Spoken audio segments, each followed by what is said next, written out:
First of all, hello, assalamu alaikum, and ahlan wa sahlan. Thank you for staying to listen to me.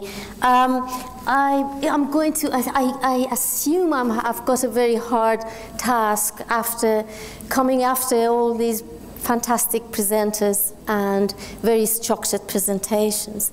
So my presentation is going to be a bit different.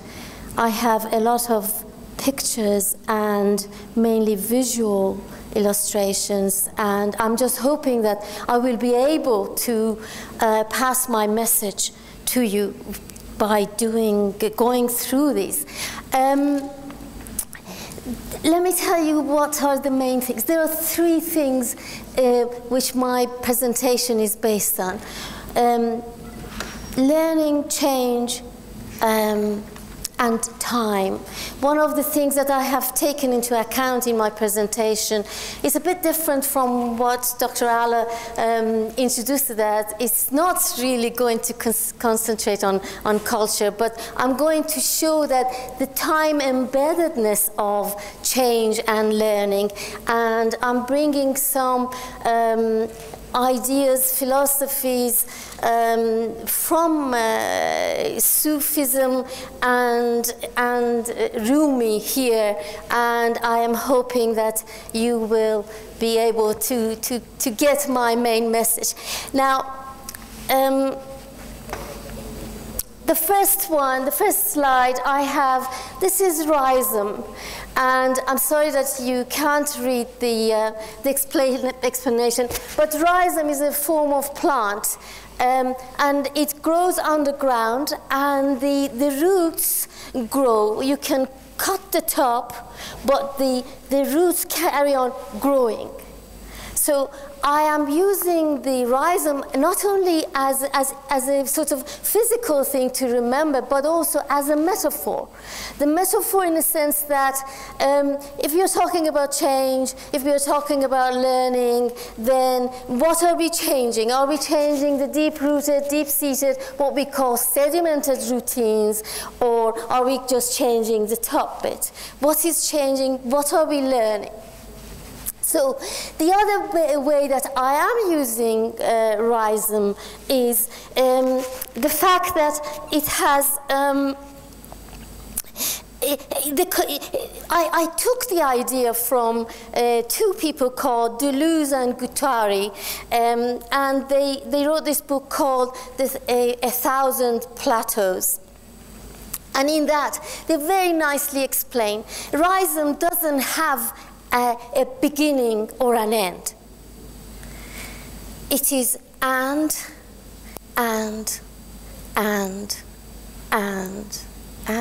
So it's somehow representing some kind of continuity. So let me show you as in the next slide. A rhizome has no beginning or end. It is always in the middle, between things. Intermezzo. The rhizome is alliance, is the conjunction. It is and. And for that, I remember a Sufi story, or not story, a saying. And it says, you think you know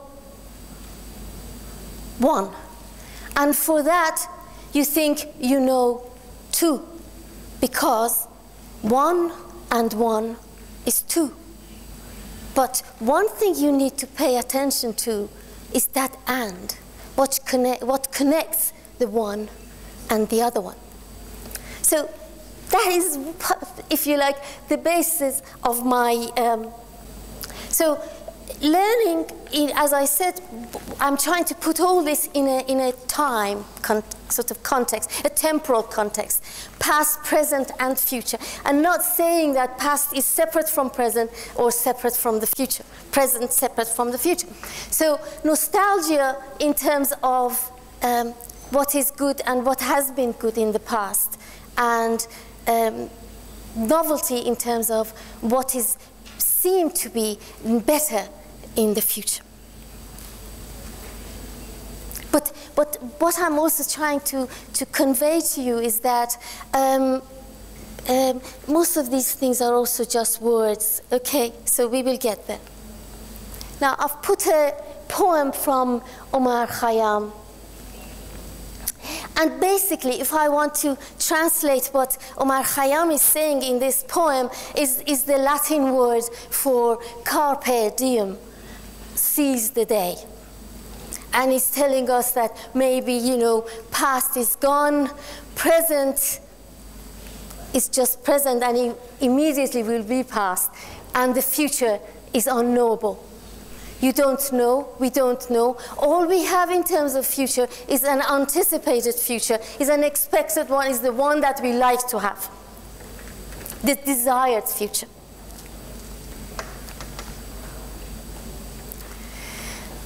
So I have another one from Khayyam here. I chose this because if we are talking about learning, and Khayyam in this one says that then, you know, those who've been through this and have gone, and I think the implication of the third line there is that, and they are dead, then how are we going to know? Because if they've gone, they have to come back in order to tell us what to do, how to do it. And then for that reason, no one returns to tell us of the road which to discover we must travel to. So that means, you know, what Cole would call experiential learning. Okay. Now, this is a movie. And the movie is called Eternal Sunshine of the Spotless Mind. This is based on a poem by Pope. The film is very interesting, and if you haven't seen it, please try to see it. It moves. It doesn't have a linear narrative. It doesn't have a start or beginning. The beginning is actually towards the end, and the end is at the beginning. But what is happening in the film is that there are people. There is this company, if you like, is a virtual company, and what it does, it helps you to get rid of your bad memories. So if you're, for God's sake, for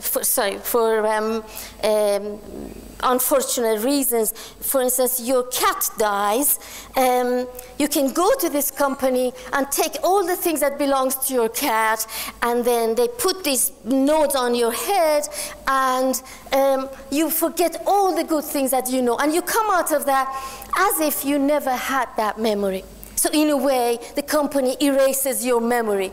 In another way, it does the unlearning for you. And the case is the two lovers, these two people who loved each other, but then they fell out. And what happens was each one of them separately goes in order to erase the memory of the other one. But what happened in the middle of that, they realized that, oh no, we have so many good memories. We can't. There were so many good things about how we were. And then as they are trying to go out of this, oh gosh, no, stop. I don't want to erase this. It is like, wanting to learn new ways of doing things. And, trying to unlearn the not good ways. And I think what they do is they come out of that virtual company and say, no. They realize that they know each other and they love each other and they can go together. Carry on. I told you the end of the movie, sorry. You can see it. Sorry. Now, what I have done here, I've gone for a whole set of vocabularies. The vocabulary, the words I have chosen, you can consider them either just words or see what I was trying to say in terms of time embeddedness. And what is the purpose of learning? What is the purpose of theory? The purpose of theory, we hope, is that it gives us a tool, a means to predict in order to control. Now, how many of us here can say that they can predict people's behavior by knowing who they are, what their preferences are? How many of us have got the cognitive ability to do that? So, learning, unlearning, relearning, learning to learn. And there is somebody called Chris Gray who questions actually the notion of learning to learn. And he says that if we know how to learn, then why do we need to learn? Learn to learn, yeah? So if you don't know how to learn, then how can you learn to learn?